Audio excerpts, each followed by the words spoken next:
نحمدہ نصلی علی رسولہ الکریم اما بعد فاعوذ باللہ من الشیطان الرجیم بسم اللہ الرحمن الرحیم رب اشرح لی صدری ویسر لی امری واحلل عقدۃ من لسانی یفقہوا قولی ربی یسر ولا تعسر وتمم بالخیر۔ رکوع نمبر 5 ہے، 5ویں پارے کا ہی 5واں رکوع ہے، آیت نمبر 51۔ علم کیا نہیں ترا آپ نے دیکھا الی الذین ان لوگوں کی طرف جو الا طرف الذین ان کی طرف جو اوتو دیے گئے نصیباً ایک حصہ من الکتاب کتاب میں سے یؤمنون وہ ایمان رکھتے ہیں بالجبتی بتوں پر والطاغوت اور باطل معبود پر وَيَقُولُونَ اور وہ کہتے ہیں لِلَّذِينَ ان لوگوں کے لیے کافروا جنہوں نے کفر کیا ہَؤُلَاءِ یہ لوگ اہدیٰ زیادہ ہدایت پر ہیں من الذین ان لوگوں سے جو من سے الذین ان سے جو آمنوا ایمان لائے سبیلا راستے کے لحاظ سے اولئک یہی لوگ ہیں الذین جن پر لعنہم لعنت کی ان پر اللہ تعالیٰ نے ومن اور جس پر یلعن لعنت کرتا ہے اللہ تعالیٰ فلن تو ہرگز نہیں تاجدہ آپ پائیں گے لہو اس کے لیے نصیرہ کوئی مددگار ام یا لہم ان کے لیے نصیبن کوئی حصہ ہے من الملکی حکومت میں سے فَإِذَن تو تب لا یؤتون نہیں وہ دیں گے الناس لوگوں کو نکیرہ کھجور کی گٹھلی کے شگاف کے برابر ام یا یحسدون وہ حسد کرتے ہیں الناس لوگوں سے علی اوپر ما اس کے جو آتاہم عطا کیا انہیں اللہ تعالیٰ نے من فضلی اپنے فضل سے فقد تو یقیناً آتینا ہم نے دی ہے آل ابراہیم اولاد ابراہیم کو الکتاب کتاب والحکمہ اور حکمت وآتیناہم اور دی ہم نے انہیں ملکن بادشاہت عظیمہ عظیم فمنہم تو پھر ان میں سے کوئی ہے من جو آمنہ ایمان لایا بھی ساتھ اس کے بھی ساتھ ہی اس کے ومنہم اور ان میں سے کوئی ہے من جو صد عنہ منہ موڑ گیا ان سے وکفا اور کافی ہے بھی جہنم جہنم صغیرہ جلانے کو انا بلا شبہ الذین وہ لوگ جنہوں نے کفر کیا بھی آیاتنا ہماری آیات کا سوف بہت جلد نصلیہم ہم ڈالیں گے انہیں نارن آگ میں کلما جب کبھی نضجت گل سڑ جائیں گی جلودہم کھالیں ان کی بدلناہم بدل دیں گے ہم انہیں بدل دیں گے نا ہم انہیں بدلناہم بدل دیں گے ہم انہیں جلودن کھالیں غیرہ اس کے علاوہ لیذوقوا تاکہ وہ چکھے العذاب عذاب ان یقیناً اللہ تعالیٰ کانا ہے عزیزاً سب پر غالب حکیمہ کمال حکمت والا والذین اور وہ لوگ جو آمنوا ایمان لائے وعملوا اور انہوں نے عمل کیے الصالحات نیک سندخلہم جلد ہی ہم داخل کریں گے ان کو جناتن باغات میں تجری جاری ہوں گے من تحتہا ان کے نیچے سے الانہار نہریں خالدین ہمیشہ رہنے والے ہیں فیہا اس میں ابداً ہمیشہ ہمیشہ لہم ان کے لیے فیہا اس میں ازواجن بیویاں ہوں گی مطہراتن نہایت پاک صاف وندخلہم اور ہم داخل کریں گے ان کو اور نون ہم داخل کریں گے ہم انہیں اور ہم داخل کریں گے ان کو ذلن سائے میں ذلیلا بہت گھنے انا یقیناً اللہ تعالیٰ یامرکم حکم دیتا ہے تمہیں ان یہ کہ تم ادا کر دو الامانتی امانتوں کو الی اہلیہا طرف اس کے حقداروں کے وائزہ اور جب حکم تم فیصلہ کرو بین الناس درمیان لوگوں کے ان یہ کہ تحکموا تم فیصلہ کرو بالعدل ساتھ عدل کے بھی ساتھ العدل عدل انا یقیناً اللہ تعالیٰ نعمہ بہت ہی اچھی یعظکم نصیحت کرتا ہے تمہیں بھی اس کے ذریعے انا بلا شبہ اللہ تعالیٰ کانا ہے سمیعاً بہت سب کچھ سننے والا بصیرہ سب کچھ دیکھنے والا یا ایھا الذین اے لوگو جو آمن ایمان لائے ہو اطیعوا اطاعت کرو اللہ تعالیٰ کی واطیعوا اور اطاعت کرو الرسول رسول کی، وَأُولِي الْأَمْرِ اور حکم دینے والے کی، منکم اپنے میں سے، فَإِن پھر اگر تنازعتم آپس میں جھگڑ پڑو تم، فی شیء کسی چیز میں، فردوہ تو تم لوٹا دو اسے، الی اللہ اللہ تعالیٰ کی طرف، والرسول اور رسول کی، ان اگر کنتم ہو تم تؤمنون تم ایمان رکھتے، باللہ اللہ تعالیٰ پر، والیوم اور دن پر، الآخرہ آخرت کے، ذالک یہ خیر بہتر ہے، واحسن اور زیادہ اچھا ہے، یعنی حسن اچھا اور احسن زیادہ اچھا، تعویلا انجام کے لحاظ سے۔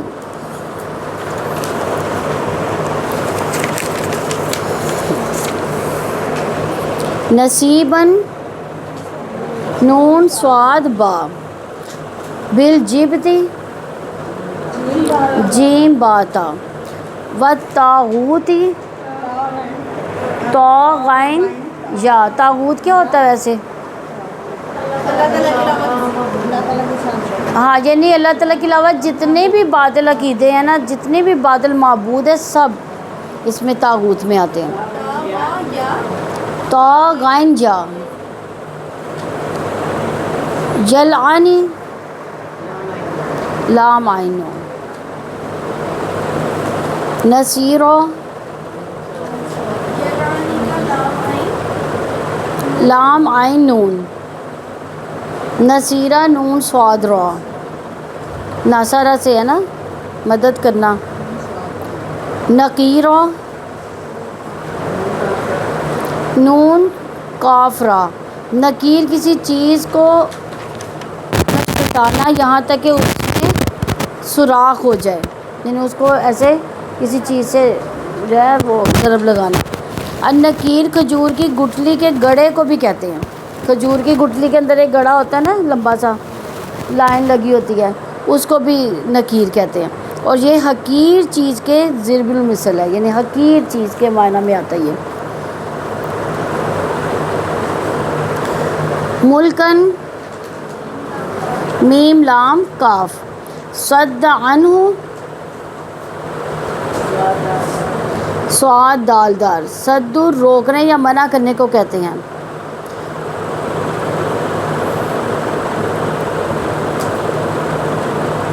اور جو پہاڑ جو ہے نا وہ بھی روکنے کا کام کرتا ہے نا کسی بھی چیز کو، اس لیے پہاڑ کو بھی صدن کہتے ہیں، تو اسی لفظ سے صدید ہے جس کے معنی پیپ کے بھی ہیں، اور یہ دوزکیوں کا طعام بھی ہے، یعنی کھانا ہے دوزکیوں کا، صدید یعنی پیپ اس کے معنوں میں بھی آتا ہے۔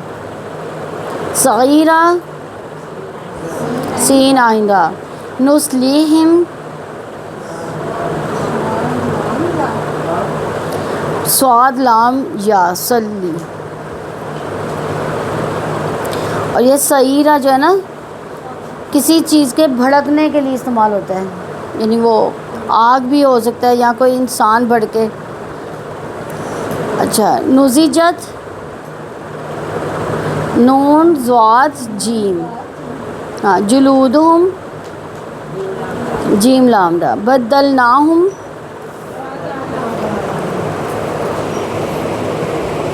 ذلن،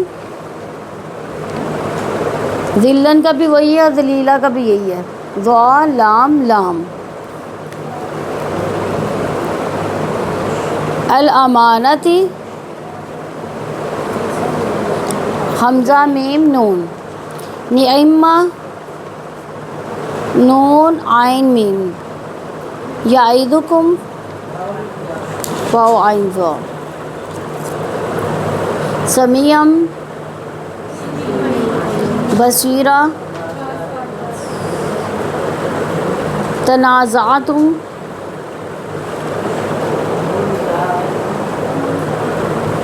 نون زا عین، فردوہ نون زا عین، فردوہ را دال دال، را دال دال، دال دو دفعہ آئے گی نا را کے ساتھ، وآحسن ہاں حسن، تعویلا اول سے ہے نا، اول سے حمزہ واو لام، رکوع نمبر 5 کی تفسیر دیکھتے ہیں، آیت نمبر 51۔ الم تر الی الذین اوتوا نصیبا من الکتاب یؤمنون بالجبت والطاغوت ویقولون للذین کفروا ہؤلاء اہدی من الذین آمنوا سبیلا۔ کیا آپ نے نہیں دیکھا ان لوگوں کی طرف جو کتاب میں سے ایک حصہ دیے گئے، وہ بتوں پر اور باطل معبود پر ایمان رکھتے ہیں، ان لوگوں کے لیے کہتے ہیں جنہوں نے کفر کیا، یہ ان لوگوں سے زیادہ ہدایت کے راستے پر ہیں جو ایمان لائیں۔ ابن جریر نے ابن عباس صلی اللہ علیہ وسلم سے روایت بیان کی ہے کہ کعب بن اشرف یہودی کفار قریش کو مسلمانوں کے خلاف جنگ پر آمادہ کرنے کے لیے مکہ گیا، تو قریش نے اس سے کہا کہ تم اہل مدینہ میں سب سے معزز اس کے سردار ہو، ذرا اس حقیر اور ذلیل آدمی کو دیکھو تو صحیح جو اپنی قوم سے بھی الگ ہو گیا اور اس گمان میں مبتلا ہے کہ وہ ہم سے بہتر ہے، حالانکہ حاجیوں کی خدمت کرنا، انہیں پانی پلانا، بیت اللہ کی نگرانی کرنا ہمارا کام ہے۔ یہ سن کر کعب نے کہا کہ تم لوگ اس سے بہتر ہو، تو اللہ تعالیٰ نے ان شأنک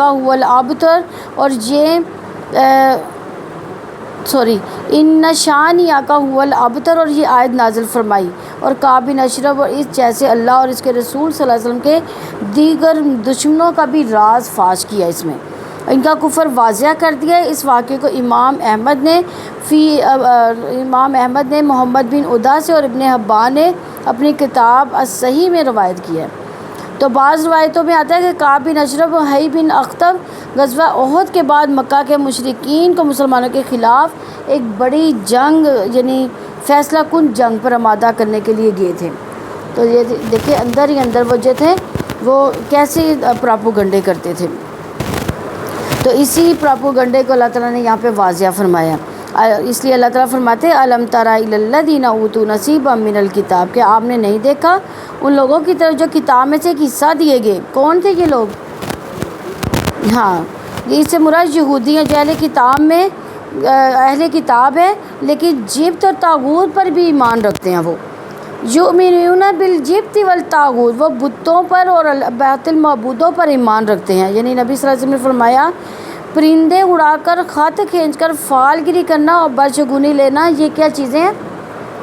جبت ہے۔ یہ جبت یعنی فال وغیرہ نکالنا، جیسے ہم نجومیوں کے پاس جاتے ہیں اپنا پوچھنے کے لیے کہ ہمارا کل کیا ہوگا، یا فلاں چیز ہماری گم ہو گئی ہے یہ کیسے ہمیں ملے گی، یا یہ طوطوں سے فال نکلواتے ہیں، جو پرچی نکلتی ہے ہم سمجھتے ہیں ہاں یہ ہو جائے گا، تو یہ ساری چیزیں کیا ہے جی جبت میں آتی ہیں۔ اور بدشگونی لینا، بدشگونی کیا ہوتی ہے؟ آگے سے کالی بلی کا گزر جائے تو ہم کہتے ہیں ہو یہ تو بدشگونی ہوگی، اب اس راستے میں کالی بلی نے ہمارا راستہ کاٹ دیا تو اب تو یہ نہیں، ہم اس راستے سے گزریں گے ہی نہیں، ایسے ہوتا ہے نا۔ مغرب کے ٹائم پہ جھاڑو لگا دیا، یہ کیا کر دیا، گھر سے رزق ختم ہو جائے گا، ایسے لوگ کام کرتے ہیں نا گھر میں۔ ہاں، یہ سب جبت میں آتا ہے۔ تو جبت توہمات، خرافات، بے اصل اور بے فائدہ چیزوں کے لیے ایک جامع لفظ ہے۔ اس میں جادو ٹونے، ٹوٹکے، جنتر منتر، رمل، جفر جو ہوتا ہے، فال گیری، نجوم، شگون، کہانت اور مہورت اور ہاتھ کی لکیروں کا علم، تویز گنڈے۔ مہورت کیا ہوتی ہے؟ یعنی دن سلیکٹ کرنا چاہیے۔ سفر کا مہینہ جو ہے نا وہ تو نحوست ہے، اس میں نہیں دن رکھنے شادی کے اور اگلے، ہاں تو یہ کیا ہے، یہ مہورت ہے۔ ہاں، ان بعض دنوں کو منحوس کہا جاتا ہے نا، مہورت نکالنا اس کو کہتے ہیں۔ اور تویز گنڈے کرنا، نقش کرنا یعنی نقش و نگار کرنا، ستاروں کے انسانی زندگی پر اثرات وغیرہ سب شامل ہیں۔ یعنی ستارے ہم کہتے ہیں نا کہ تمہارا سٹار کون سا ہے، کہتے ہیں نا، پھر کہتے ہیں اچھا تم اپنے سٹار کے مطابق تو ایسے ہو، کہا جاتا ہے نا۔ پھر وہ اخباروں میں لکھا ہوتا ہے یہ جو فلاں سٹار کا نا ہفتہ جو ہے نا وہ بڑا ہی برا گزرے گا، یا فلاں اسٹار کا ہفتہ جو ہے نا بڑا ہی اچھا گزرے گا، ہے نا یہ ساری چیزیں. یہ اسٹار کا جو ہے نا زندگی پر اثرات یہ بھی جبت میں آتا ہے.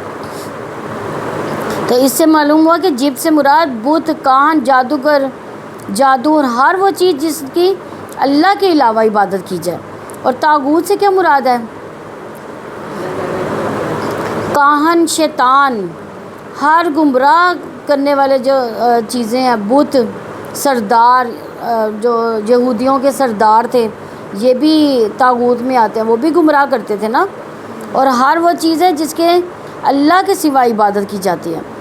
جابر نے کہا کہ طاغوت بڑے ظالم مشرک قسم کے سردار لوگ جن کے یہاں جاہلیت میں لوگ مقدمان لے کر جاتے تھے. ایک ایسا سردار قبیلہ جوہینہ میں تھا، ایک قبیلہ اسلم میں تھا، اور ہر قبیلے میں ہی ایک ایسا طاغوت ہوتا تھا.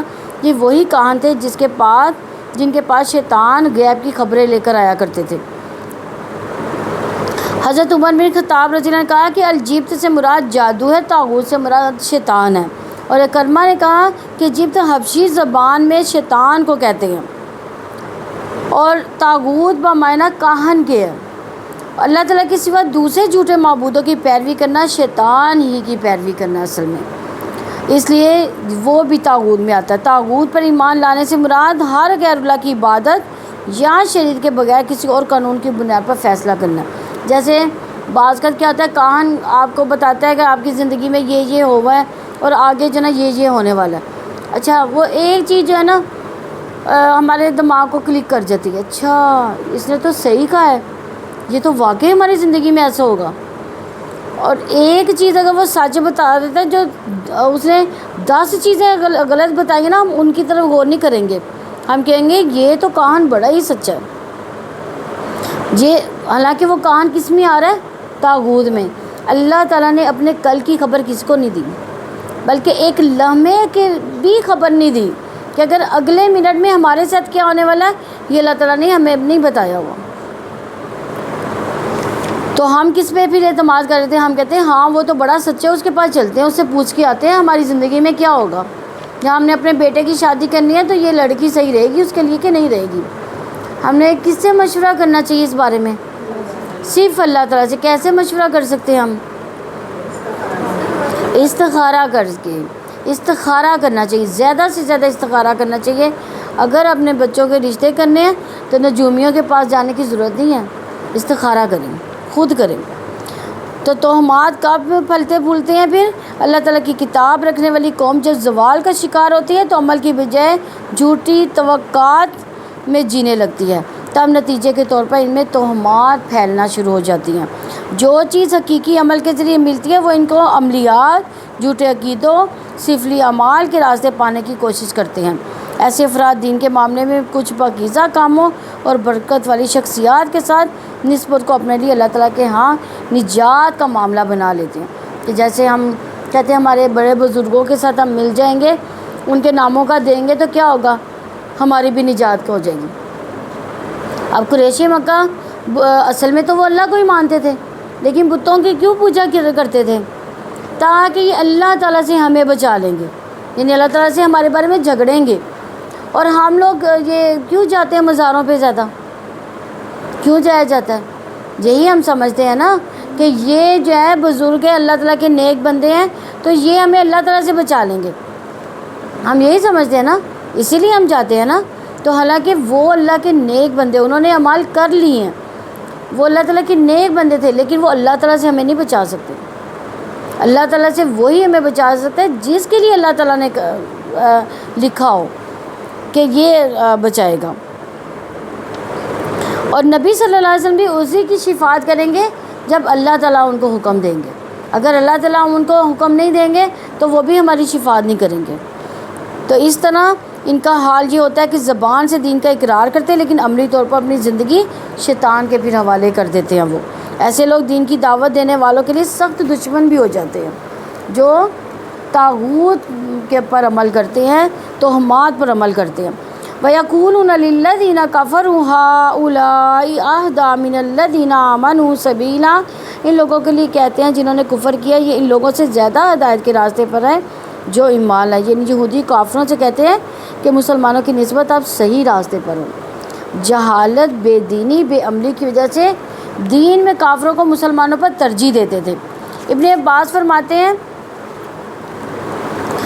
عباس رضی اللہ عنہ فرماتے ہیں یہودیوں کا عالم کعب بن اشرف مکہ میں آیا تو قریشیوں نے ان سے پوچھا تم دیکھتے نہیں اس بے اولاد کو جو اپنی قوم سے الگ ہو گیا؟ اس کا خیال ہے کہ وہ ہم سے بہتر ہے، حالانکہ ہم حاجیوں کی خدمت گار اور کعبہ اقدس کے متولی ہیں، حاجیوں کو پانی پلاتے ہیں، اس نے کہا تم بہتر ہو۔ تو یہودی مسلمانوں کی مخالفت کے لیے اسلام کی تعلیمات، اس کی رخصتوں کو جواز بنایا کرتے تھے۔ اسلام نے جن پابندیوں کو توڑا اور انہیں وہ اپنی شریعت کے خلاف سمجھتے تھے۔ مثلا اسلام نے ناپاکی جنابت میں کی حالت میں پانی نہ ملنے کی صورت میں تیمم کی اجازت دی۔ تو انہوں نے کہا جو شخص مٹی پر ہاتھ مار کر نماز پڑھ لینے کی اجازت دیتا ہے وہ جس دین کی دعوت دیتا ہے بھلا خدائی دین کیسے ہو سکتا ہے؟ انہوں نے بھی اس پر بھی طعن کیا۔ یہودیوں نے ہمیشہ حق اور باطل کے درمیان باطل کو ہی ترجیح دی۔ انہوں نے یہودیوں کو ہمیشہ اہل حق کے مقابلے میں اہل باطل اچھے لگتے تھے، اور آج بھی آپ دیکھیں کہ وہ مسلمانوں کو کیسے تباہ و برباد کر رہے ہیں۔ فلسطین میں مسلمانوں کو نسل کشی کر رہے ہیں، چھوٹے چھوٹے بچوں کو بھی قتل کر رہے ہیں۔ یہودی پہلے دن سے ہی ہمارے خلاف تھے اور آج بھی وہ مسلمانوں کے خلاف پراپوگنڈے کر رہے ہیں۔ ان کے سینے مسلمانوں کے خلاف بغض سے بھرے ہوئے ہیں جو کبھی صاف نہیں ہو سکتے۔ وہ اہل حق کے پاس اپنی خواہشات اور لالچ کا سامان نہیں پاتے۔ تو یہودیوں کا اسلام کے خلاف آج کیسا رویہ ہے؟ آج یہودی کہتے ہیں کہ وہ اپنے میڈیا کی قوت سے ہر اسلامی تحریک کو ناکام بنا دیں گے۔ اگر آج یہ کھل کر اہل باطل کی حمایت نہ کر سکیں تو خفیہ طریقے اختیار کرتے ہیں تاکہ اسلام کو جڑ سے ختم کر دیں۔ خفیہ طریقے کون سے اختیار کرتے ہیں؟ یہودی خفیہ طریقے کون سے اختیار کرتے ہیں؟ جیسے وہ ہمارے دین میں جو ہے مختلف، دیکھیں ہمارا دین جو ہے نا فرقوں میں بٹ گیا، یہ کس کی وجہ سے ہوا ہے؟ انہی لوگوں کی وجہ سے ہوا ہے۔ ہمارے مولوی جو ہیں وہ علیحدہ علیحدہ عجیب عجیب طرح کے فتوے دیتے ہیں، اور کن کے کہنے پہ دیتے ہیں؟ انہی کے کہنے پہ دیتے ہیں۔ یعنی ہمارے جو مسلمانوں میں بھی ہے نا منافق لوگ بہت زیادہ شامل ہو گئے ہیں۔ ایون کہ جو مولوی ہیں وہ بھی اپنے اپنے مقصد کے مطابق بولتے ہیں، یعنی ان کو اصل اسلام جو ہے نا، اصل اسلام نہیں پھیلاتے۔ وہ بہت کم ایسے لوگ ہیں کہ جو اصل اسلام بھی پھیلاتے ہیں، لیکن زیادہ تر جو تعداد ہے نا ان میں اسی طرح کے لوگوں کی ہے، یعنی وہ یہودیوں کے اشارے پہ چل رہے ہیں۔ آیت نمبر 52 ہے اولئک الذین لعنہم اللہ ومن یلعن اللہ فلن تجد لہ نصیرا۔ یہی لوگ ہیں جن پر اللہ تعالیٰ کی لعنت ہے، اور جس پر اللہ تعالیٰ لعنت کرتا ہے تو اس کے لیے آپ ہرگز کوئی مددگار نہ پائیں گے۔ یعنی یہود کے بارے میں اللہ تعالیٰ نے یہ حقیقت واضح اس میں کی ہے کہ وہ اللہ تعالیٰ کی طرف سے لعنت زدہ ہے، اور جس پر اللہ تعالیٰ لعنت کر دے اس کا کوئی مددگار نہیں ہوتا۔ آپ دیکھیں کہ نبی صلی اللہ علیہ وسلم جب مدینہ گئے تھے تو کیا ہوا تھا؟ یہ لعنت ہی تھی اللہ تعالیٰ کی کہ ان کو مدینہ سے نکال دیا گیا، حالانکہ ان کا اثر رسوخ مدینہ میں بہت زیادہ تھا، لیکن یہ اللہ تعالیٰ کا کرشمہ ہے بہت بڑا کہ ان کو وہاں سے نکلنا پڑا، اور وہ در در کی ٹھوکریں ہی کھاتا رہے۔ اب اس کی ہسٹری پر کبھی پڑھ کے دیکھیں، ان کو کبھی کہیں بھی پناہ نہیں ملی، اور یہ غالباً 2002 جنگ عظیم میں شاید ان کو جو ہے انہوں نے عیسائیوں کا ساتھ دیا، تو عیسائیوں نے مہربانی کی تو ان کو یہاں پہ اسرائیل میں بسایا انہوں نے، ورنہ یہ در در کی ٹھوکریں ہی کھاتے نظر آئے ہیں۔ ان کو کبھی جائے بنایا، اور ان کو اب دیکھیں پناہ دی ہے تو انہوں نے ساتھ ہی فلسطین پر جو ہے نا حملہ کر دیا۔ تو اصل میں لعنت یہ ہے کہ انسان اللہ تعالیٰ کی رحمت اور مدد سے دور کر دیا جائے۔ اللہ تعالیٰ کی مدد سے محرومی کے بعد انسان کی ایمانی زندگی کا خاتمہ ہو جاتا ہے، حق اور ناحق کی تمیز اس کے اندر ختم ہو جاتی ہے، کھلی نشانی آنے کے بعد بھی اس کے اندر حق کا اعتراف کرنے کی تمیز باقی نہیں رہتی۔ اور آپ یہودیوں میں دیکھیں حق اور باطل کو میں فرق کرنے کے لیے ان کے پاس کچھ بھی نہیں ہے۔ وہ کہتے ہیں کہ جو ہمارا یہودی بندہ جو ہے نا وہ اگر مسلمان بھی ہوتا ہے نا تو اس کی جڑ میں یہودیت بسی ہوتی ہے، وہ یہودیت سے باہر نہیں آ سکتا، اور اگر کوئی دوسرا مذہب کسی دوسرے مذہب سے یہودیت میں آ جائے تو وہ یہودی بن نہیں سکتا۔ آپ دیکھیں یہ اپنے مذہب کی تبلیغ بھی نہیں کرتے، یعنی جو شروع سے ہی یہودی ہے وہی ہے، یعنی وہ مذہب کی تبلیغ بھی نہیں کرتے. وہ کہتے ہیں جو باہر سے یہودی ہو کر آتا ہے نا، اس کے اندر اس کی جڑوں میں یہودیت ہے ہی نہیں. تو یہود اللہ تعالیٰ کی لعنت کے مستحق اس لیے ہوئے کہ انہوں نے بت پرستوں کو ان مسلمانوں پر فوقیت دی جو رسول اللہ صلی اللہ علیہ وسلم پر ایمان لائے تھے، اور دین اسلام اور رسول اللہ صلی اللہ علیہ وسلم کی صداقت کا علم رکھتے ہوئے ایسی بات اس لیے کہی تاکہ مشرکین مکہ اس کا ساتھ دیں. چنانچہ بظاہر ان کی سازش کامیاب رہی.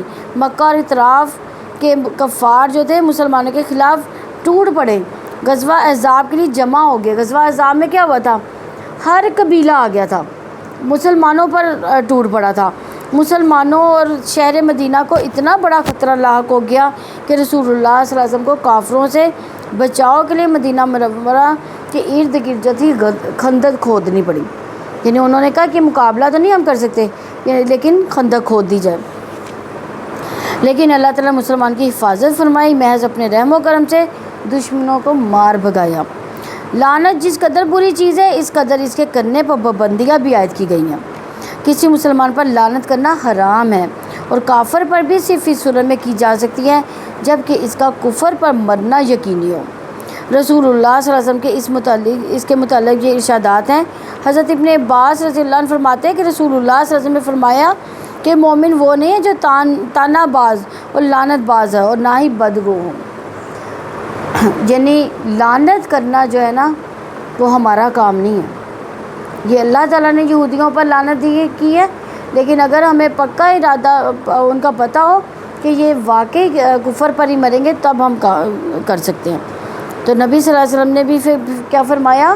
مومن وہ نہیں ہے جو تانا باز اور لعنت باز ہو، نہ ہی بدگو ہے. آگے فرمایا وَمَن یلعن اللہ، اور جس پر اللہ تعالیٰ لعنت کرتا ہے، یہ جس کو اللہ تعالیٰ اپنی رحمت سے محروم کر دے. اللہ تعالیٰ لوگوں کے اعمال کی بنیاد پر ہی انہیں اپنی رحمت سے محروم کرتے ہیں. فَلَن تَجِدَ لَهُ نَصِيرًا، تو اس کے لیے آپ ہرگز کوئی مددگار نہ پائیں گے. مددگار کسی کے مصالحے کی حفاظت کرتا ہے اور ناپسندیدہ یا ضرر پہنچانے والے اعمال یا افراد سے بچاتا ہے. جس کو اللہ تعالیٰ اپنی رحمت سے محروم کر دے اسے کوئی مددگار نہیں مل سکتا، اور یہ اللہ تعالیٰ کی جانب سے ناراضگی اور رحمت سے دور کر دینے کی انتہا ہے. وَمَن یلعن اللہ فَلَن تَجِدَ لَهُ نَصِيرًا، اور جس پر اللہ تعالیٰ لعنت کرتا ہے تو اس کے لیے آپ ہرگز کوئی مددگار نہ پائیں گے. یعنی اللہ تعالیٰ صرف ان لوگوں کی مدد کرتے ہیں جو اس طرح ایمان لائے جس طرح ایمان لانے کا حق ہے، اسلامی نظام کی اس طرح اطاعت کرے جس طرح اطاعت کرنے کا حق ہے، اور جو اپنے تمام فیصلے اسلامی شریعت کے مطابق کریں.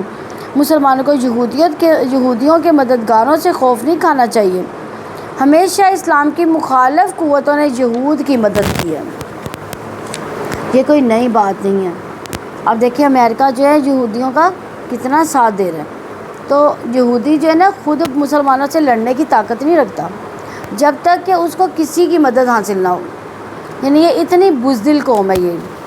تو مسلمانوں کو ایک بار تجربہ کرنا چاہیے، صحیح مسلمان بن جائے، پھر دیکھیں کہ کیا یہودیوں کو، عیسائیوں کو، ہندوؤں کو اور مشرکوں کی مدد کوئی فائدہ دیتی ہے. یعنی وہ آپس میں مدد کر بھی لیں ایک دوسرے کی تب بھی ان کو فائدہ نہیں ہوگا. اگر ہم پکے سچے مسلمان بن جاتے ہیں نا تو اللہ تعالیٰ ہماری مدد کرتا ہے. آیت نمبر 53 ہے ام لہم نصیب من الملک فاذا لا یؤتون الناس نقیرا، یا ان کے لیے حکومت میں کوئی حصہ ہے تب وہ لوگوں کو کھجور کی گٹھلی کے شگاف کے برابر بھی نہ دیں گے. یعنی الملک سے مراد اللہ تعالیٰ کا اختیار اقتدار ہے. نصیب من الملک سے مراد کہ کیا اللہ تعالیٰ کے اقتدار اور اختیار میں کوئی ان کا حصہ ہے. فَإِذًا لَا يُؤْتُونَ النَّاسَ نَقِيرًا، تب وہ لوگوں کو کھجور کی گٹھلی کے شگاف کے برابر بھی نہ دیں گے. یعنی لوگوں سے یہاں پہ کیا مراد ہے؟ مسلمانوں کو. یعنی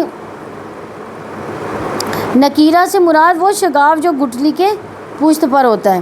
تو یہودیوں کے بخل کی مثال یہاں پہ دی گئی ہے کہ اگر اللہ تعالیٰ کی بادشاہت میں سے ان کا کوئی حصہ ہوتا تو یہ کھجور کی گٹھلی کے شگاف جتنا بھی مسلمانوں کا نہ دیتے. اگر ایسا ہوتا تو لوگ بھوک سے ہی ہلاک ہو جاتے. اور اس آیت کریمہ میں اللہ تعالیٰ نے یہودیوں کے بخل کا حال بتایا ہے کہ اگر ان کے پاس حکومت ہوتی تو شدت بخل کی وجہ سے کھجور کی گٹھلی کے شگاف کے برابر بھی کوئی چیز نہ دیتے۔ آیت نمبر 54 ہے، ام یحسدون الناس علی ما آتاہم اللہ من فضل فقد آتینا آل ابراہیم الکتاب والحکمت وآتیناہم ملکا عظیما۔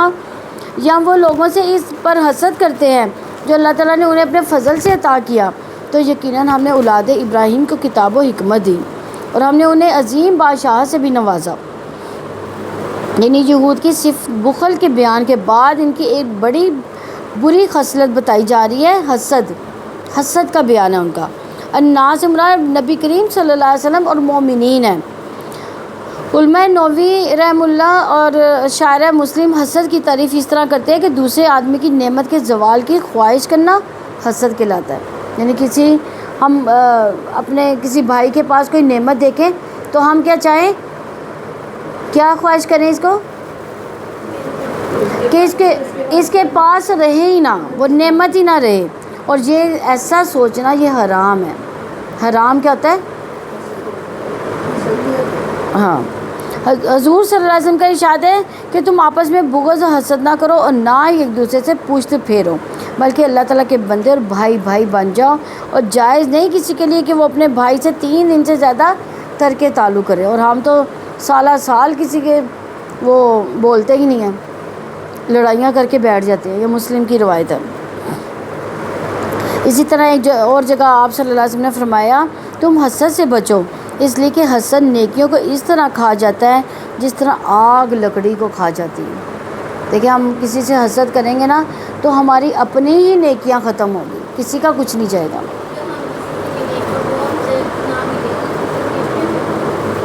یہی تو صلہ رحمی ہے، اسی کو صلہ رحمی کہتی ہے کہ کوئی آپ کے ساتھ اتنا برا کر رہا ہے کہ وہ ملنے کے قابل ہی نہیں ہے، لیکن آپ پھر بھی اللہ کی رضا کی خاطر اس کو ملتی جا رہی ہیں، اس کی ہر برائی کا جواب جو ہے نا خندہ پیشانی سے دے رہی ہیں، تو یہی صلہ رحمی ہے۔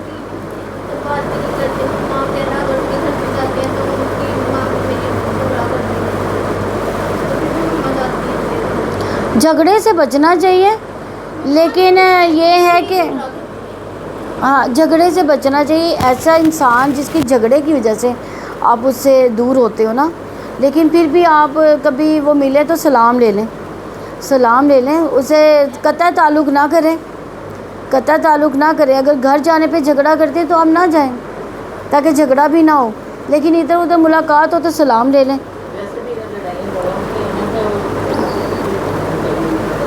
اکثر رشتہ دار ایسے ہوتے ہیں کہ ان سے ملنا بھی بہت مشکل ہوتا ہے، اور ان کو چھوڑنا ظاہر ہے اگر چھوڑ دیا تو اللہ تعالیٰ ناراض ہوگا، لیکن ملیں گے تو لڑائی ہوگی، تو ایسے لوگوں سے تھوڑا سا سٹیپ پیچھے کر لیں، تھوڑا سا، لیکن ان کے ساتھ لڑائی نہ کریں، نہ ان کے ساتھ قطع تعلق کریں، ان کے لیے گفٹ لے جائیں، جھگڑے وہ ختم ہو جائیں گے، گفٹ دینا شروع کر دیں اس کو۔ حضرت زبیر رضی اللہ عنہ نے فرمایا کہ رسول اللہ صلی اللہ علیہ وسلم نے تمہاری طرف بھی پہلی قوموں کا مرض چپکے سے چل پڑا ہے،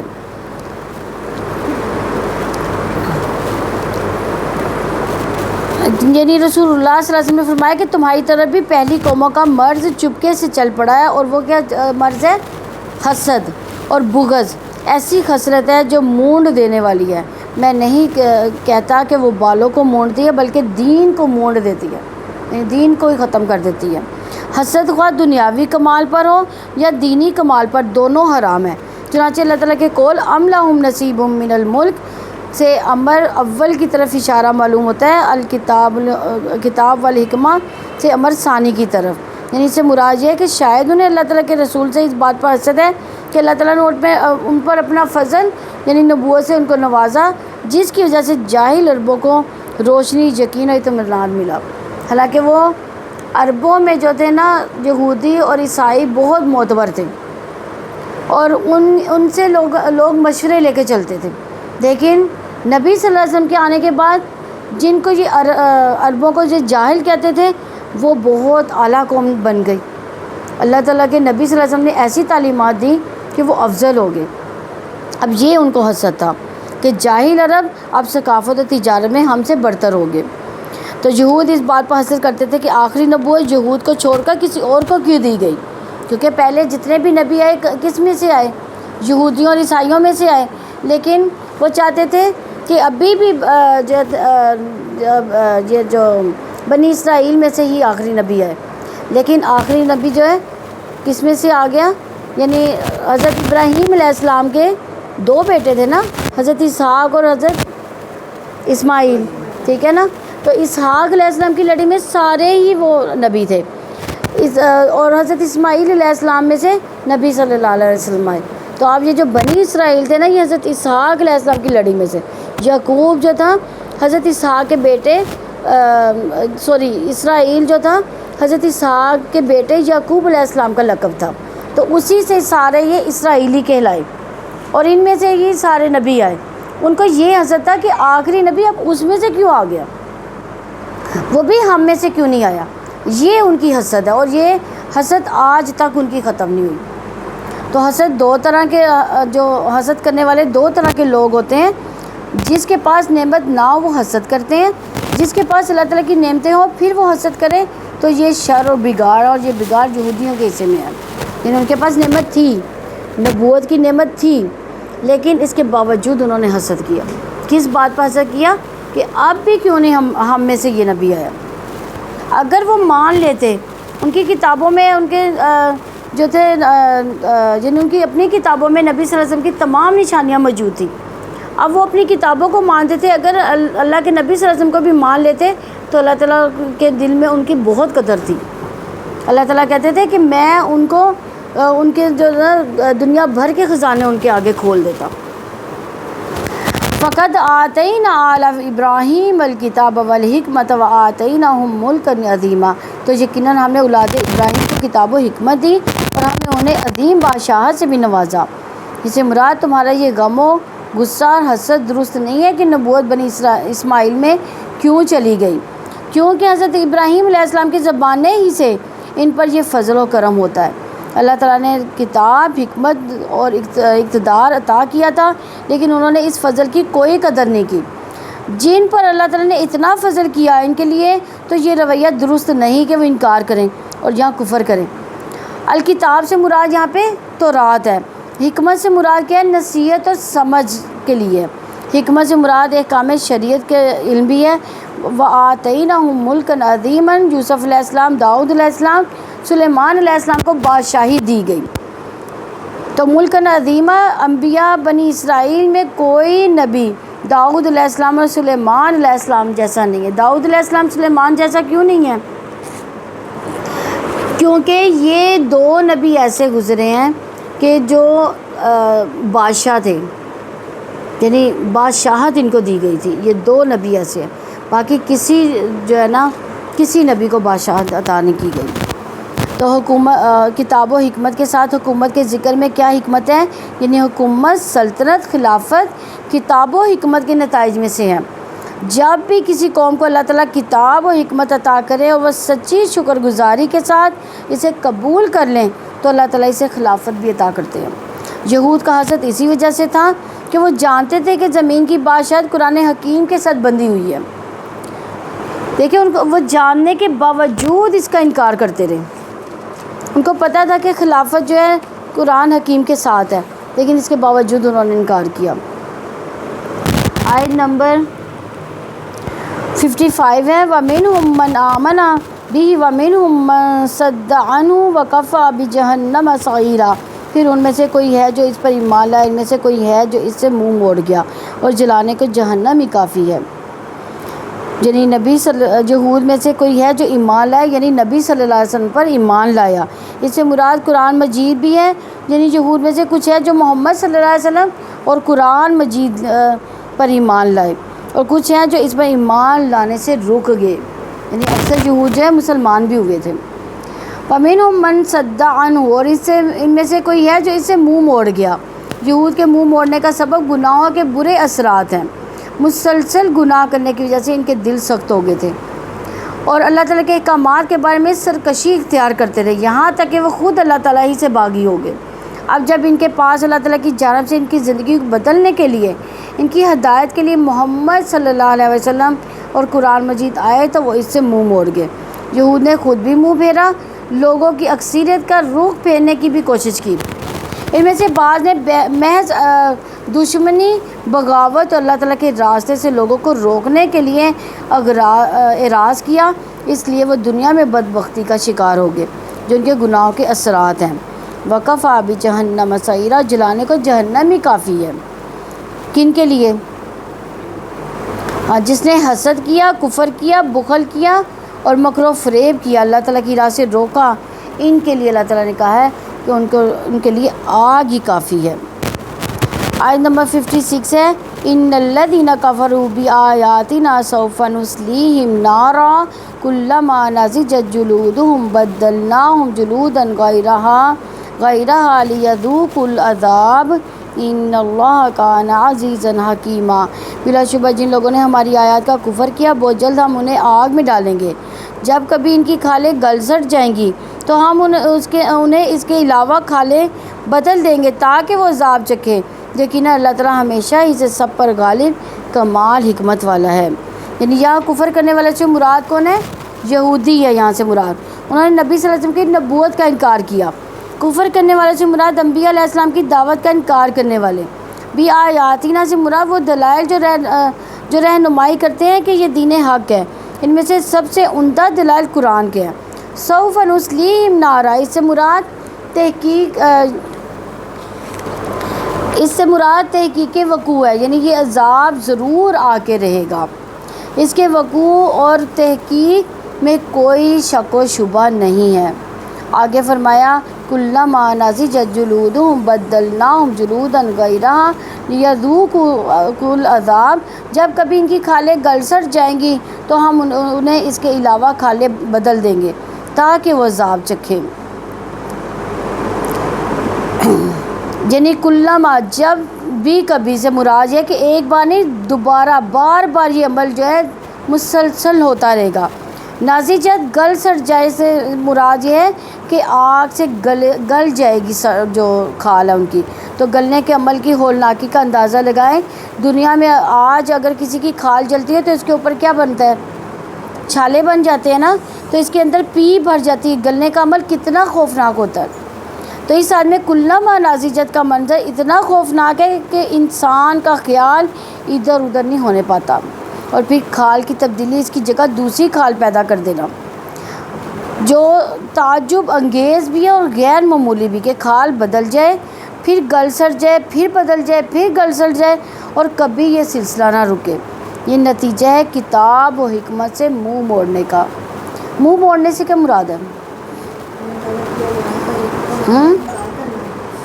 یعنی اس پر عمل ہی نہ کرنا، اس کو سمجھ کے بھی اس پر عمل سے دور ہو جانا۔ تو اس میں جہنم کے عذاب کی سختی اور دوام کا بھی ذکر ہے۔ کھالوں کی یہ تبدیلی دن میں 20 مرتبہ عمل میں آئے گی۔ وہ کفر اور عناد کا بار بار مظاہرہ کرتے ہیں، اور یہ کفر اور عناد ان کا وصف اور عادت بن گیا، اس لیے اللہ تعالیٰ ان کو بار بار عذاب کا مزہ چکھائے گا تاکہ ان کو پورا پورا بدلہ دیا جائے۔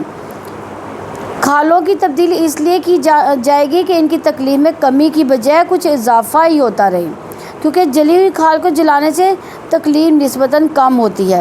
سیدنا عمر رضی اللہ عنہ کے سامنے جب اس آیت کی تلاوت ہوئی تو آپ پڑھنے والے سے دوبارہ سنانے کی فرمائش کرتے، وہ دوبارہ پڑھتا تو سیدنا معاذ بن جبل رضی اللہ عنہ فرماتے ہیں میں آپ کو اس کی تفسیر سناؤں، ایک ساتھ میں 100 بار بدلی جائے گی، یعنی ایک گھڑی میں 100 بار۔ اس بار حضرت عمر رضی اللہ عنہ فرمایا میں نے رسول اللہ صلی اللہ علیہ وسلم سے یہی سنا ہے۔ حضرت ربیع بن انس رضی اللہ عنہ فرماتے ہیں پہلی کتاب میں لکھا ہوا ہے کہ ان کی کھالیں 40 ہاتھ یا 76 ہاتھ ہوں گی۔ ان کے پیٹ اتنے بڑے ہوں گے کہ اگر ان میں پہاڑ رکھا جائے تو سما جائے۔ جب ان کھالوں کو آگ کھا لے گی تو وہ کھالیں آ جائیں گی۔ سیدنا ابو ہریرہ رضی اللہ عنہ سے روایت ہے کہ رسول اللہ صلی اللہ علیہ وسلم نے فرمایا کافر کی داڑھ جو ہے یا کافر کا دانت جو ہے احد پہاڑ کے برابر ہوگا، اس کی کھال 3 رات کی مسافت کے برابر ہوگی، یعنی کھال بھی اتنی موٹی ہوگی۔ سیدنا ابو ہریرہ رضی اللہ عنہ فرماتے کہ نبی صلی اللہ علیہ وسلم نے فرمایا کافر کی جلد کی موٹائی جو ہے 42 ہاتھ ہوگی، اور اس کی داڑھ احد کی مثل ہوگی، اور جہنم میں اس کی پیٹھ کا احاطہ اتنا ہوگا جیسا کہ مکہ اور مدینہ کے درمیان کا فاصلہ، جتنا مکہ اور مدینہ کے درمیان فاصلہ ہے اتنا اس کا پیٹ ہوگا۔ دوسری کھال اس طرح اس لیے عطا کی جائے گی کیونکہ بیرونی جلد زیادہ تکلیف محسوس کرتی ہے، لیذوقوا العذاب، تاکہ وہ عذاب کا مزہ چکھیں۔ ان کو بار بار عذاب کا مزہ اس لیے چکھایا جائے گا تاکہ انہیں پورا پورا بدلہ ملے۔ ان اللہ کان عزیزا حکیمہ، یقینا اللہ تعالیٰ ہمیشہ ہی سے سب پر غالب کمال حکمت والا ہے۔ یعنی اللہ تعالیٰ نے کھالوں کے جلنے، پکنے، بدلنے سے اپنے عزیز ہونے کا شعور دلایا کہ یقینا وہ غلبہ رکھنے والا زبردست ہے، وہ اپنے انتقام پر غالب ہے۔ اللہ تعالیٰ نے اہل جہنم کے لیے ہمیشگی کی سزا سے یہ شعور دلایا کہ اس کے فیصلے حکمت پر مبنی ہوتے ہیں۔ کفر کی سزا جہنم ہے اور یقیناً یہ اللہ تعالیٰ کا حکیمانہ فیصلہ ہے۔ آیت نمبر 57 ہے، والذین آمنوا وعملوا الصالحات سندخلهم جنات تجری من تحتها الانہار خالدین فیہا ابدا لہم فیہا ازواج مطہرہ وندخلهم ظلا ذلیلا۔ اور وہ لوگ جو ایمان لائے انہوں نے نیک اعمال کیے، انہیں جلد ہی ہم ایسے باغات میں داخل کریں گے جن کے نیچے سے نہریں جاری ہوں گی، ہمیشہ رہنے والے ہیں ان میں ہمیشہ ہمیشہ، ان کے لیے اس میں نہایت پاک صاف بیویاں ہوں گی اور ہم انہیں بہت گھنے سائے میں داخل کریں گے۔ والذین آمنوا وعملوا الصالحات، شروع میں بتا دیا گیا کہ ان لوگوں کے لیے ساری چیزیں ہوں گی، وہ لوگ جو ایمان لائے اور انہوں نے پھر نیک عمل بھی کیے، یعنی جو شرک اور نافرمانیاں چھوڑ کر ایمان لے کر آئے اور قرآن اور ساری کتابوں اور رسولوں پر ایمان لائے، اور اس سے اور عامل الصالحات سے مراد ہے کہ اطاعت کے کام کیے جو اخلاص کے ساتھ ان کے رب کے مابین تھے، وہ واجبات اور مستحبات پر عمل کرتے ہیں، اور ایمان اور اعمال صالح کے ساتھ انسان جنت میں پھر داخل ہو سکتا ہے۔ اگر ایمان ہو عمل نہ ہو، یعنی بے عملی یا بد عملی ہو، تو ایسے ایمان کے ساتھ جنت میں داخلہ ممکن نہ ہوگا۔ ایمان کے ساتھ اعمال صالحہ لازم اور ملزوم ہے۔ اگر کوئی شخص ایسے اعمال کرتا ہے جو اعمال صالح کے زمرے میں آتے ہیں مگر وہ ایمان نہیں رکھتا، تو اللہ تعالیٰ کے یہاں ایسی نیکیوں کی قدر و قیمت نہیں۔ یعنی آپ دیکھیں کافر جو ایمان نہیں رکھتے وہ بھی تو نیکیاں کرتے ہیں، لیکن ان کی نیکیوں کی، ان کے نیک اعمال کی کوئی قدر و قیمت نہیں ہے۔ یہ اعمال دنیا میں شہرت اور نیک نامی کا ذریعہ بن سکتے ہیں مگر اللہ تعالیٰ کے یہاں قابل قبول نہیں ہو سکتے۔ تو ایمان کے بغیر اعمال صالح یا تو دنیاوی مفاد کی وجہ سے ہوتے ہیں یا قومی اخلاق اور عادات ان کی بنیاد ہوتے ہیں۔ جہاں تک دنیاوی مفاد کا تعلق ہے تو اچھے اخلاق کی قیمت دنیا میں حاصل کرنا ہے، تو دنیا میں اس کا بدلہ پھر مل جائے گا۔ اگر قومی اخلاق اور عادات ہے تو قوم کی اچھی نمائندگی ہو جائے گی، مگر آخرت میں اس کا پھر کوئی اجر نہیں ہے، کیونکہ اللہ تعالیٰ سے بدلہ لینے کی نیت ہوتی تو بدلہ مل جاتا، اور نیت کے نہ ہونے کی وجہ سے ہی تو ایمان نہیں ہوتا۔ یعنی نیت پھر ہماری کیا ہونی چاہیے ہمارے صالح میں کہ اللہ کی رضا حاصل ہو، اس لیے ایمان کے بغیر ہمارے صالح قابل قبول نہیں ہے۔ آگے فرمایا سندخلهم جنات تجری من تحتها الانہار خالدین فیہا ابدا، جلدی ہم ایسے باغات میں داخل کریں گے جن کے نیچے سے نہریں جاری ہوں گی، ہمیشہ رہنے والے ہیں ان میں ہمیشہ ہمیشہ۔ یعنی سعادت مندوں کا انجام جنت کی بہاریں اور طرح طرح کی نہریں ہیں، جہاں چاہیں لے جائیں، خوش کن نعمتیں، نہ زوال، نہ فنا کا ڈر اور نہ کمی کا اندیشہ، ہمیشہ ہمیشہ جنت میں وہ رہیں گے۔ یہ کون لوگ ہوں گے؟ جو پہلے جنہوں نے ایمان لے کر آئے، پہلی صرف ان میں یہ ایمان کی، دوسری صالح ایمان یعنی صالح عمل کیے، نیک عمل کیے۔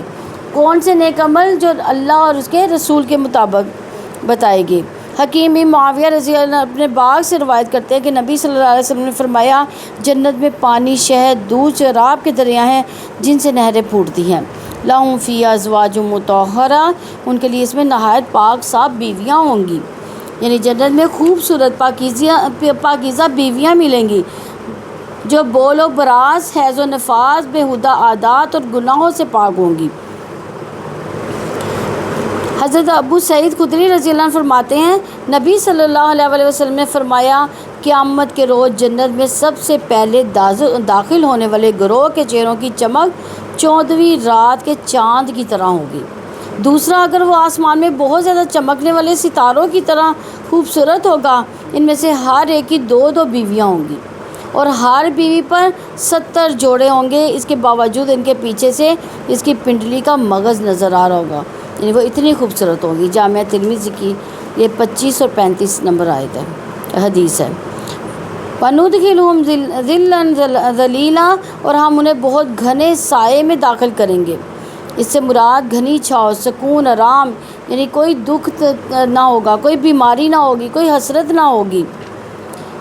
حضرت ابو ہریرہ رضی اللہ عنہ بیان کرتے ہیں کہ نبی صلی اللہ علیہ وسلم نے فرمایا جنت میں ایک درخت ہے جس کے سائے میں ایک سوار 100 سال تک چل سکے گا، اور اگر تمہارا جی چاہے تو یہ آیت پڑھ لو، وَظِلٍّ مَّمْدُودٍ، اور پھیلی ہوئی چھاؤں میں۔ صحیح بخاری کی 3252 نمبر حدیث ہے۔ تو مستقبل میں ملنے والے جزا کو اللہ تعالیٰ نے ہماری آنکھوں کے سامنے مجسم منظر کی صورت میں اس طرح پیش کیا کہ ایمان و اعمال صالح کی وجہ سے کیا ہوگا، سرسبز و شاداب باغات میں داخلہ مل جائے گا، باغات میں نہریں ہوں گی، یہ ایک مقام دائمی اور اطمینان بخش ہے۔ باغات میں پاکیزہ بیویوں کا ساتھ ہوگا، باغات میں گھنی چھاؤں ہوگی۔ یہ منظر دل کو اپنی گرفت میں لے کر ایمان کے ساتھ عمل صالح کے لیے تیار کر دیتا ہے۔ یا ارحم الراحمین، ہم آپ سے جنت کا سوال کرتے ہیں۔ آیت نمبر 58 ہے، ان اللہ یأمرکم ان تؤدوا الامانات الی اہلہا واذا حکمتم بین الناس ان تحکموا بالعدل ان اللہ نعم ما یعظکم بہ ان اللہ کان سمیعا بصیرا۔ یقیناً اللہ تعالیٰ تمہیں حکم دیتا ہے کہ امانتوں کو ان کے حقداروں کے سپرد کر دو، اور جب تم لوگوں کے درمیان فیصلہ کرو تو انصاف کے ساتھ فیصلہ کرو۔ یقیناً اللہ تعالیٰ تمہیں اس کے ذریعے بہت سی اچھی نصیحت کرتا ہے، اس کے ذریعے بہت ہی اچھی نصیحت کرتا ہے۔ بلا شبہ اللہ تعالیٰ ہمیشہ ہی سے سب کچھ سننے والا، سب کچھ دیکھنے والا ہے۔ تو یہ آیت سیدنا عثمان بن طلحہ رضی اللہ عنہ کی شان میں نازل ہوئی ہے، جن کا خاندان کعبہ میں کلید بردار تھا۔ جب مکہ فتح ہوا تو رسول اللہ صلی اللہ علیہ وسلم نے انہیں بلایا اور کعبے کی چابیاں دے کر فرمایا یہ تمہاری چابیاں ہیں، آج کا دن وفا اور نیکی کا ہے۔ تو اس آیت کے شان نزول میں مروی ہے کہ جب رسول اللہ صلی اللہ علیہ وسلم نے مکہ فتح کیا تو اطمینان کے ساتھ بیت اللہ شریف میں آئے اور اپنی اونٹنی پر سوار ہو کر طواف کیا، حجر اسود کو اپنی لکڑی سے چھوتے تھے۔ اس کے بعد عثمان بن طلحہ کو جو کعبہ کی کنجی بردار تھے بلایا، ان سے کنجی طلب کی، انہوں نے دینا چاہیے۔ اتنے میں سیدنا عباس نے کہا یا رسول اللہ صلی اللہ علیہ وسلم اب یہ مجھے سونپ دے تاکہ میرے گھرانے میں زمزم کا پانی پلانا اور کعبے کی کنجی رکھنا دونوں ہی باتیں رہیں۔ یہ سنتے عثمان بن طلحہ نے اپنے ہاتھ روک لیے۔ نبی صلی اللہ علیہ وسلم نے 100 بار طلب کی تو عثمان بن طلحہ نے یہ کہہ کر دے دی کہ اللہ کی امانت آپ کو دیتا ہوں۔ ابن کثیر کی روایت ہے۔ تو اس آیت میں ان اللہ یأمرکم ان تؤدوا الامانات الی اہلہا، یقیناً اللہ تعالیٰ تمہیں حکم دیتا ہے کہ امانتوں کو ان کے حقداروں کے سپرد کر دو۔ تو اس لیے اللہ تعالیٰ نے اس میں کیا کہا، امانت۔ حافظ ابن کثیر لکھتے ہیں کہ کلمہ یعنی امانت تمام قسم کی امانتوں کو شامل ہے، چاہے وہ اللہ تعالیٰ کے حقوق ہو۔ اللہ تعالیٰ کے حقوق ادا کرنا بھی ایک امانت ہے نا، جیسے نماز کا ادا کرنا، زکوٰۃ کا ادا کرنا، روزہ رکھنا، یہ اللہ تعالیٰ کی امانت ہے۔ اور اگر یہ امانت میں خیانت کریں گے تو کیا ہوگا، اللہ کی پکڑ میں آ جائیں گے۔ اور چاہے بندوں کے آپس میں حقوق ہو، بندوں کے حقوق کیا ہیں، ایک دوسرے کے ساتھ ملے تو سلام کریں، ایک دوسرے کے ساتھ اچھے اخلاق کے ساتھ بات کریں اور ایک دوسرے کی دعوت کریں، اور جب ملے تو سلام کر کے اچھے انداز سے انہیں ملنا، یہ نہیں کہ دل میں بغض نہیں رکھنا ان کے لیے۔ جو انہیں دنیا میں ادا نہیں کرے گا تو مسلم اور احمد کی روایت ہے کہ ایک صحیح حدیث کے مطابق انہیں قیامت میں ادا کرے گا، یہاں تک کہ بے سینگ کی بکری کا قصاص سینگ والی بکری سے لیا جائے گا۔ یعنی اگر اس دنیا میں ہم یہ حق نہیں ادا کرتے نا تو اس دنیا میں جو ہے وہ حق ادا کرنا ہی پڑے گا۔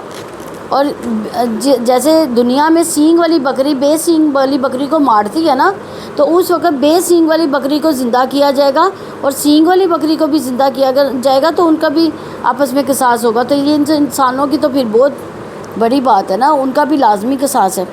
یہ تو جانوروں کی بات اللہ تعالیٰ نے بتائی ہے۔ تو امانت سے پھر کیا مراد ہے؟ کون کون سی امانتیں جو انسان کے سپرد ہیں؟ ہر وہ چیز جس پر انسان کو امین بنایا جائے، اس کے انتظام کی ذمہ داری اس کے سپرد کی جائے، امانت کہلاتی ہے۔ فقہ کہتے ہیں کہ جس کسی کے پاس کوئی امانت رکھی جائے اس پر اس کی حفاظت کرنا واجب ہے، کیونکہ امانت کی حفاظت کے کیے بغیر واپس ادا کرنا ممکن نہیں، اس لیے حفاظت واجب ہے۔ سیدنا عبداللہ بن عمر رضی اللہ عنہ سے روایت ہے کہ رسول اللہ صلی اللہ علیہ وسلم نے فرمایا کہ جب تیرے اندر 4 خصلتیں ہوں تو تجھے اس بات کا کوئی ضرر نہیں کہ دنیا کی باقی چیزیں تیرے پاس نہیں ہیں۔ پہلی، امانت کی حفاظت۔ اگر آپ امانت کی حفاظت کرتے ہیں تو سمجھ جائیں کہ آپ درست ہیں۔ دوسرا، بات کی سچائی، یعنی جھوٹ نہ جھوٹ کی میزش بھی نہ ہو۔ تیسری، اخلاق کی خوبی۔ چوتھا، لقمے کی پاکیزگی، یعنی طیب پاک رزق میں سے ہو۔ سیدنا حذیفہ رضی اللہ عنہ نے بیان کیا کہ ہم سے رسول اللہ صلی اللہ علیہ وسلم نے 2 حدیثیں ارشاد فرمائی، ایک کا ظہور تو میں دیکھ چکا اور دوسری کا منتظر ہوں۔ نبی صلی اللہ علیہ وسلم نے فرمایا کہ امانت لوگوں کے دلوں کی گہرائیوں میں اترتی ہے، پھر قرآن شریف سے پھر حدیث شریف سے اس کی مضبوطی ہو جاتی ہے، اور نبی صلی اللہ علیہ وسلم نے ہم سے ان کے اٹھ جانے کے متعلق ارشاد فرمایا کہ آدمی ایک نیند سوئے گا اور اسی میں امانت اس کے دل سے ختم ہو جائے گی اور بے ایمانی کا ہلکا نشان پڑ جائے گا، پھر ایک اور نیند لے گا تو اب اس کا نشان چھالے کی طرح ہو جائے گا، جیسے تو پاؤں پر ایک چنگاڑی کا نشان لڑکائے، تو ظاہر میں ایک چھالا پھول جاتا ہے، اس کو پھولا دیکھتا ہے پر اندر کچھ نہیں ہوتا۔ پھر حال یہ ہو جائے گا کہ صبح اٹھ کر لوگ خرید و فروخت کریں گے اور کوئی شخص امانت دار نہیں ہوگا۔ کہا جائے گا بنی فلاں میں ایک امانت دار شخص ہے، کسی شخص کے متعلق کہا جائے گا کہ کتنا عقل مند ہے، یعنی صرف سارے ہی بے ایمان ہو جائیں گے، صرف ایک آدمی جو ہے نا ان سارے بے ایمانوں میں عقل مند ہوگا، یعنی جو امانت میں خیانت نہیں کرے گا۔ تو کتنا بلند حوصلہ ہے، کتنا بہادر ہے، اس کو پھر یہ کہا جائے گا کہ یہ کتنا بلند حوصلہ ہے، کتنا بہادر ہے کہ سچا ہے، امانت دار ہے، حالانکہ اس کے دل میں رائے برابر بھی امانت نہیں ہوگی، یعنی لوگ اس کو امانت دار سمجھیں گے لیکن وہ بھی امانت دار نہیں ہوگا، یعنی دنیا میں کوئی امانت دار رہ ہی نہیں جائے گا۔ تو آپ دیکھیں حالات تو یہی چل رہے ہیں اس وقت بھی۔ صحیح بخاری کی 6497 حدیث ہے، تو اس میں امانت کا اطلاق جو ہے کن کن امور پر ہوتا ہے، یعنی امانت میں ایک تو وہ امانتیں شامل ہیں جو کسی کے پاس رکھوائی گئی ہوں، ان کے بارے میں حکم ہے کہ مطالبے پر باحفاظت اس کو لوٹا دیا جائے، یہ بھی امانت ہی ہے، لیکن آج کل تو کسی کے پاس رکھوائیں تو بہت کم لوگ ہیں کہ وہ واپس کریں۔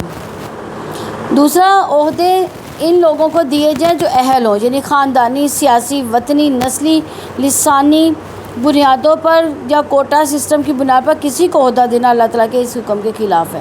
جیسے آج کل سیاستدان بھی عہدوں پر ہی بیٹھے ہوئے ہیں نا، یا آپ یہ دیکھیں سرکاری جاب جو کرتے ہیں وہ کیا کرتے ہیں، وہاں پہ یعنی حاضری لگوا دیتے ہیں اور گھر آ جاتے ہیں، تو یہ بھی کیا ہے، امانت میں خیانت ہی ہے۔ اسی طرح عبد الرحمن بن سمرہ رضی اللہ نے بیان کیا کہ رسول اللہ صلی اللہ علیہ وسلم نے فرمایا کبھی تم حکومت کا عہدہ طلب نہ کرنا، کیونکہ اگر بلا مانگے تمہیں یہ مل جائے گا تو اس میں تمہاری مانی جانب اللہ مدد کی جائے گی، یعنی اگر مانگے بغیر اللہ کی طرف سے حکومت ملتی ہے نا، تو اس کا مطلب کہ اللہ کی طرف سے اس کی مدد ہوگی، لیکن اگر مانگنے پر ملا تو سارا بوجھ تمہیں پر ڈال دیا جائے گا۔ یعنی آج کل تو آپ دیکھیں حکومت حاصل کرنے میں لڑائیاں ہو رہی ہیں کہ مجھے حکومت دی جائے، مجھے دی جائے، اور یہ جو ہے مانگی ہوئی حکومت ہے، یعنی اس میں کیا ہوگا، انسان کی اپنی پکڑ ہو جائے گی۔ اگر تم قسم کھا لو اور اس کے سوا کوئی اور بات بہتر نظر آئے تو وہی کرو جو بہتر ہو، قسم کا کفارہ ادا کر دو۔ بخاری کی 6722 نمبر حدیث ہے۔ اسی طرح ایک اور حدیث کے مطابق رسول اللہ صلی اللہ علیہ وسلم نے فرمایا، اے ابو ذر، میں تجھے ضعیف اور ناتواں خیال کرتا ہوں، میں تیرے لیے وہی پسند کرتا ہوں جو اپنے لیے پسند کرتا ہوں، تم 2 آدمیوں پر بھی حاکم نہ بننا، نہ مال یتیم کا والی بننا۔ اسی طرح ایک اور حدیث کے مطابق نبی صلی اللہ علیہ وسلم نے فرمایا، تم حکومت کا لالچ کرو گے اور یہ قیامت کے دن تمہارے لیے باعث ندامت ہوگی، بس کیا ہی بہتر ہے دودھ پلانے والی اور کیا ہی بری ہے دودھ چھڑانے والی۔ بخاری کی 7148 نمبر حدیث ہے۔ تو تو یہ سب ذمہ داریاں اللہ تعالیٰ کی طرف سے عائد کرتا ہے. ساری امانتوں یعنی ذمہ داریوں کے بارے میں امانت سپرد کرنے والے سے اللہ تعالیٰ کی طرف سے پوچھ گچھ ہوگی. اگر خیانت ہوئی تو کوئی نہیں ہوگا جو اللہ تعالیٰ کی پکڑ سے اس کو بچا سکے.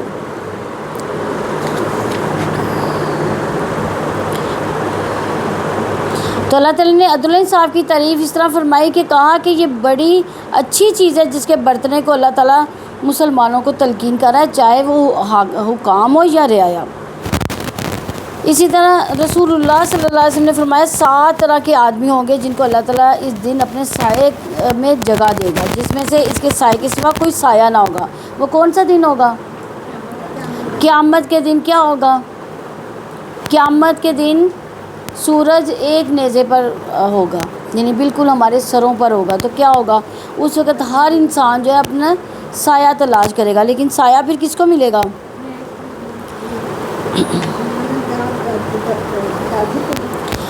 7 لوگوں کو اس وقت جو ہے نا سایہ نصیب ہوگا جن کو اللہ تعالیٰ اس دن اپنے سائے میں جگہ دے گا، جس کے اس سائے کے سوا کوئی سایہ نہ ہوگا. ان میں سے پہلا شخص انصاف کرنے والا بادشاہ ہوگا.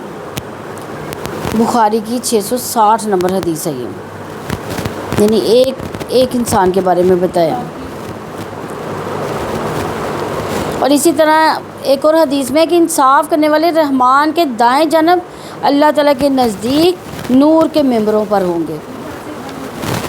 انصاف کرنے والے رحمان کے دائیں جانب اللہ تعالیٰ کے نزدیک نور کے ممبروں پر ہوں گے، اور اللہ کے دونوں جو ہاتھ ہیں وہ دائیں ہی ہیں. یہ نور کے ممبروں پر ہوں گے اور اللہ تعالیٰ کے دونوں ہاتھ جو ہیں دائیں ہیں. یہ وہ لوگ ہوں گے جو اپنی رعایا اور اہل و عیال میں عدل و انصاف کرتے ہوں گے. یہ مسلم کی 4721 نمبر حدیث ہے. اور آج آپ دیکھیں کہ اپنے گھروں میں بھی انصاف نہیں ہے. بیٹیوں اور بہوؤں میں دیکھا جائے تو کتنی ناانصافی چلتی ہے. بیٹی کے حقوق کچھ ہوتے ہیں، بہو کے کچھ ہو جاتے ہیں. پھر اسی طرح داماد کے کچھ ہوتے ہیں، بیٹے کے کچھ ہوتے ہیں. تو یہ کیا ہے؟ یہ بھی ناانصافی میں آتا ہے. اپنے بچوں میں بھی ناانصافی نہیں. اور یہ اب دیکھیں ہم اکثر بچیوں کے کپڑے بہت زیادہ بناتے ہیں اور بچوں کے کپڑے نہیں اتنے بناتے. یعنی بچے اور بچیوں کو برابر کپڑے بنا کے دینے چاہیے. یہ بھی ناانصافی میں آتا ہے. یعنی جو چیز آپ نے بیٹی کو دی ہے وہی بیٹے کو دیں، جو بیٹے کو لا کے دی ہے وہی بیٹی کو لا کے دیں. یعنی ان میں بھی بچوں میں برابری ہونی چاہیے. یہ بھی ناانصافی میں ہے. تو اسلامی معاشرے کے 2 بنیادی اصول ہیں، امانت کو اس کے حقدار تک پہنچانا اور انصاف کرنا. یہ 2 چیزیں یہاں بیان کی گئی ہیں. یہاں خاص طور پر حکمرانوں کو عدل و انصاف کا حکم دیا گیا. رسول اللہ صلی اللہ علیہ وسلم نے فرمایا حاکم جب تک ظلم نہ کرے اللہ تعالیٰ اس کے ساتھ ہوتا ہے. یعنی حاکم جب تک ظلم نہ کرے اللہ اس کے ساتھ ہوتا ہے. جب وہ ظلم کا ارتکاب شروع کر دیتا ہے تو اللہ تعالیٰ اسے اس کے نفس کے حوالے کر دیتا ہے. تو انصاف ہر انسان کا حق ہے جو اسے انسان ہونے کی حیثیت سے ملتا ہے. انصاف انسان کے لیے اس کا اصول سارے انسانوں کو متحد کرنا ہے. ان اللہ نعم یعظکم بہ، یقینا اللہ تعالیٰ تمہیں اس کے ذریعے بہت ہی اچھی نصیحت کرتا ہے. یعنی اللہ تعالیٰ امانتوں کو ان کے اہل کے سپرد کرنے، انصاف کرنے کی نصیحت کر رہے ہیں. یہ اللہ تعالیٰ کی طرف سے اپنے اوامر اور نواہی کی مدح اور تعریف ہے، کیونکہ یہ اوامر نواہی دنیا اور آخرت کے مصالح کے حصول اور دنیا آخرت کی مضرتوں کو دور کرنے پر مشتمل ہے. کیونکہ ان اوامر اور نواہی کو مشروع کرنے والی ہستی کون ہے؟ سمیع اور بصیر، جس سے کوئی چیز چھپی ہوئی نہیں. وہ اپنے بندوں کے مصالح کو جانتا ہے جو وہ خود نہیں جانتے. یعنی یہ سارے اصول جو ہے اللہ تعالیٰ نے ہمیں سکھائے. کیوں سکھائے ہیں؟ یہ ہماری ہی بہتری کے لیے سکھائے ہیں. آگے اللہ تعالیٰ فرماتے ہیں ان اللہ کان سمیعا بصیرا، بلا شبہ اللہ تعالیٰ ہمیشہ اسے سب کچھ سننے والا، سب کچھ دیکھنے والا ہے. یعنی اللہ تعالیٰ نے امانتیں ان کے اہل کے سپرد کرنے، عدل کرنے کے لیے اپنے سمیع اور بصیر ہونے کا شعور دلایا، تاکہ لوگ اللہ تعالیٰ کی سننے اور دیکھنے کی وجہ سے امانت دار اور عادل بن جائے اور معاشرہ جنت کا نشان بن جائے.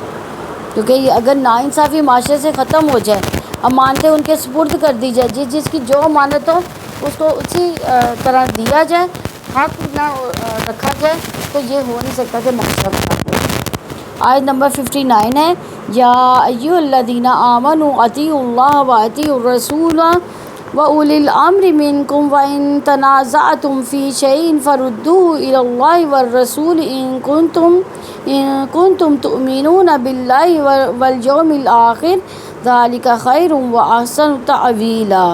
اے لوگو جو ایمان لائے ہو، اللہ تعالیٰ کی اطاعت کرو، اللہ تعالیٰ کے رسول کی اطاعت کرو، اپنے میں سے حکم دینے والوں کی اطاعت کرو۔ پھر اگر کسی چیز پر تم آپس میں جھگڑ پڑو تو اس کو اللہ تعالیٰ اس کے رسول کی طرف لوٹا دو۔ اگر تم اللہ تعالیٰ اور آخرت کے دن پر ایمان رکھتے ہو، یہ بہتر ہے، انجام کے لحاظ سے زیادہ اچھا ہے۔ سیدنا عبداللہ بن عباس نے بیان کیا کہ یہ آیت جو ہے اللہ تعالیٰ کی اطاعت کرو اور رسول کی اور اپنے میں سے حاکموں کی، سیدنا عبداللہ بن اضافہ بن قیس بن عدہ رضی اللہ عنہ کے بارے میں نازل ہوئی تھی، جب رسول اللہ صلی اللہ علیہ وسلم نے انہیں ایک مہم پر بطور افسر کے روانہ کیا تھا۔ صحیح بخاری کی یہ 4584 نمبر حدیث ہے۔ تو اللہ تعالیٰ نے اس آیت میں فرمایا یا ایھا الذین آمنوا اطیعوا اللہ واطیعوا الرسول واولی الامر منکم، اے لوگوں جو ایمان لائے، اللہ تعالیٰ کی اطاعت کرو، اللہ کے رسول کی اطاعت کرو، اپنے میں سے حکم دینے والوں کی اطاعت کرو۔ یعنی رسول اللہ صلی اللہ علیہ وسلم نے فرمایا مسلمانوں کو سننا اور بات ماننا لازم ہے، خواہ وہ اسے پسند ہو یا ناپسند ہو، جب تک گناہ کا حکم نہ دیا جائے۔ پھر جب گناہ کا حکم دیا جائے تو نہ سنیں اور نہ مانیں۔ اطیع اللہ، جو کچھ اللہ تعالیٰ نے قرآن میں فیصلے کیے اس کی اطاعت کی جائے۔ اطیع الرسول، جو کچھ آپ صلی اللہ علیہ وسلم اور قرآن اور سنت کے مابین ہے، یعنی قرآن میں اس کا حکم ہوا، اللہ کے رسول صلی اللہ علیہ وسلم نے وہ ہمیں عمل کر کے دکھایا، تو ہمیں کیا کرنا چاہیے؟ پھر جو نبی صلی اللہ علیہ وسلم نے عمل کر کے دکھایا ہمیں بھی اس کی اطاعت کرنی چاہیے۔ سیدنا حارث اشعری رضی اللہ عنہ سے روایت ہے، نبی صلی اللہ علیہ وسلم نے فرمایا تمہیں 5 چیزوں کا حکم دیتا ہوں، اللہ تعالیٰ نے مجھے اس کا حکم دیا۔ پہلا، امیر جماعت کی بات غور سے سننا، دوسرا اس کے حکم کی اطاعت کرنا، تیسرا جہاد کرنا، چوتھا راہ خدا میں وطن چھوڑ دینا، پانچواں جماعت بن کر رہنا، یعنی متحد ہو کر رہنا۔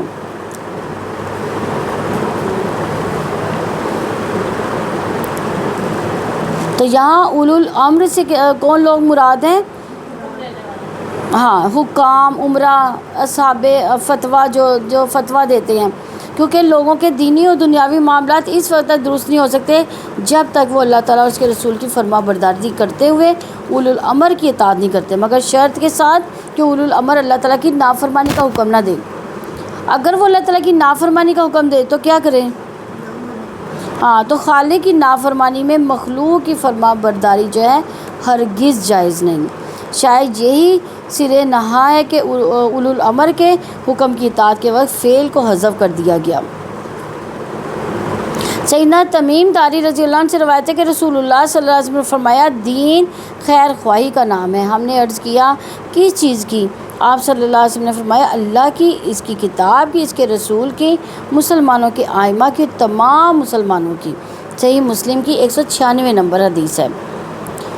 اولو الامر کی خصوصیات پھر کیا ہونی چاہیے؟ وہ لوگ جن کے اندر اسلام اور ایمان کی شرائط پائی جاتی ہوں، جو قانون سازی کا اور اطاعت کا حق صرف اللہ کو دیتے ہوں، جو صرف اللہ تعالیٰ کی ہدایات اخذ کرتے ہوں، جو بصیرت و اجتہاد کی صلاحیت کے مالک مومنین ہیں۔ تو اولو الامر کی اطاعت کی کیا حدود ہوتی ہیں؟ اللہ کی اطاعت کے دائرے میں احکامات دیں تو اطاعت کریں، اگر اس کے خلاف حکم دیں تو نہ مانیں۔ سیدنا عبداللہ بن عمر رضی اللہ عنہ سے روایت ہے کہ رسول اللہ صلی اللہ علیہ وسلم نے فرمایا بادشاہ یا حاکم کی بات سننا اور حکم ماننا ضروری ہے، یعنی واجب ہے، جب تک خلاف شرع نہ ہو۔ اگر شرع کے خلاف حکم دیا جائے تو نہ سننا اور نہ ماننا۔ بخاری کی 2955 نمبر حدیث ہے۔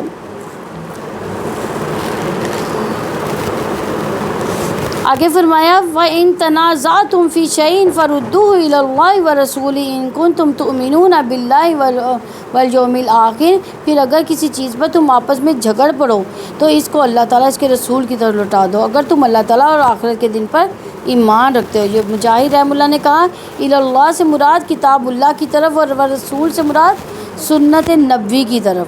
اللہ تعالیٰ نے تنازعات اور اختلافات کو ختم کرنے کے لیے یہ اصول دیا کہ تنازعات یا اختلاف کو اللہ تعالیٰ اور اس کے رسول کی طرف لوٹا دو۔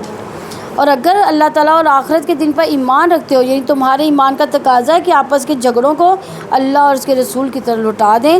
جو شخص باہمی جھگڑوں کو قرآن و سنت کی طرف نہیں لوٹاتا، اس کا اللہ تعالیٰ اور یوم آخرت پر ایمان ہی نہیں۔ تو اللہ تعالیٰ نے کسی اور شخصیت کو واجب الاطاعت قرار نہیں دیا۔ جو لوگ تیسری اطاعت کو واجب کرتے ہیں وہ قرآن مجید کے واضح حکم کی مخالفت کرتے ہیں۔ اس تیسری اطاعت کی وجہ سے امت کا اتحاد جو ہے ممکن نہیں ہوتا۔ یعنی ہمیں پھر تمام معاملات کس کے مطابق کرنے چاہیے؟ حل قرآن اور سنت کے مطابق۔ ذالک خیر و احسن تأویلا، یہ بہتر انجام کے اعتبار سے زیادہ اچھا ہے۔ یعنی اللہ تعالیٰ اس کے رسول صلی اللہ علیہ وسلم کا فیصلہ بہتر ہے، سب سے زیادہ عدل و انصاف کا حامل ہے، لوگوں کے دین اور دنیا اور اس کی عافیت کی بھلائی کے لیے سب سے اچھا فیصلہ ہے۔ یہ دستور تمہارے لیے اچھا ہے، ان اصولوں میں دنیا کی بھلائی بھی ہے، آخرت میں بھی اس کا انجام اچھا ہے۔ دنیا میں اسی دستور میں فرد، سوسائٹی اور پوری دنیا کی زندگی کی بہتری ہے۔ اللہ تعالیٰ ہمیں اس کی سمجھ عطا فرمائے اور اس پر عمل کرنے والا بنائے۔ سبحانک اللہم و بحمدک، نشہد ان لا الہ الا انت، نستغفرک و نتوب الیک۔ السلام علیکم ورحمۃ اللہ وبرکاتہ۔